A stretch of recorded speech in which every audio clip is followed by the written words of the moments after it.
PM मिळाला आणि आता 24 लाखाची मला आईल मिळा करता फाईल मला तयार झालेली आहे. मला बँकेचं कर्ज मिळालं. दरवर्षी मी बँकेचं 5 लाख रुपये मला कर्ज मिळतं. दरवर्षी मी 2016 पासून मी पापडाची मिशन, शेवाईची मिशन, हळदीची मिशन, मसालाची मिशन अशा माझ्याकडे 10 मिशन आहेत. वृद्धाश्रम आश्रमामध्ये हे माझा उद्योग चालत आहे. माझ्या उद्योगाचं नाव जीवन ज्योती उद्योगाचं नाव आहे. तर मला मार्गदर्शन करणारे जिल्ह्याचे तालुक्याचे हे मला साहेब लोक गहार इंडे आकाशी लक्ष त्याचे पिल्ल्यापाशी. माझ्या वृद्धाश्रम आश्रमाकड निराधार महिला असल्यामुळं मला एवढं उद्योगाची भरारी भरपूर मला मिळत आहे. मी 20 गावामध्ये लखुपती दिदी केलेले आहेत. तर माझी प्रत्येक लखुपती दिदी उद्योग करायलेली राहत आहे की खरोखरच हाती उद्योगाचे साधन मुखी राम नामाचे चिंतन हाची मार्ग आहे थोर. उद्योग हे जगण्याकरता नव हे आपल्याला एकूण मेघाला स्वतःच्या पायावर उभे करता उद्योग केला पाहिजे. आपण जीवन जगलं पाहिजे नाही, आपण जगून दुसऱ्याला जगविलं पाहिजे.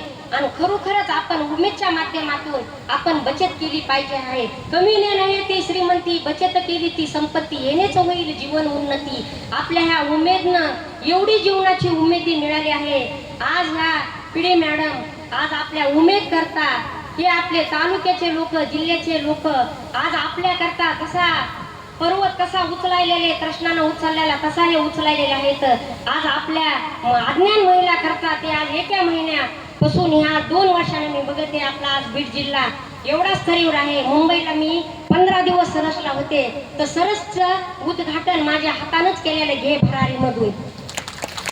तर आज या बीड जिल्ह्यामध्ये माझ्या महिला एवढ्या उत्सुकता आहेत. उघडा तिचे डोळे पाहू द्या तिला जगाकडे पाहणारे हे माझे कर्मचारी. आज माझ्या पिढी मॅडम ह्या पदावर असल्यामुळे आम्हाला खूप मला तर भरारी मिळाली आहे. आज मला कशाने भरारी मिळाली आहे की माझा उद्योग एवढा आज अमेरिकेला माझा माल जातोय. धन पावडर, मिरची पावडर, मसाला. आज वाशीला माझा दर महिन्याला 2 टन माल जातोय. खारवडी, मिरची, मसाला.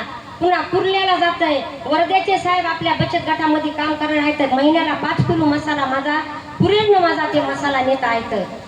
तर खरोखरच माझी महिला अशी उद्योजका झाली पाहिजे. कच्चा माल मातीच्या भावे पक्का होता चौपटीने जावे असे राष्ट्रसंत तुकडोजी महाराज म्हणतात. त्यानं 1968ला ग्रामगीता त्याने केली. त्यावेळेसच या बचत गटाचा उद्योग केलेला आद्या घेतलेला आहे. खरोखरच माझ्या महिला अशा उद्योजका झाल्या पाहिजे. आणि मला 10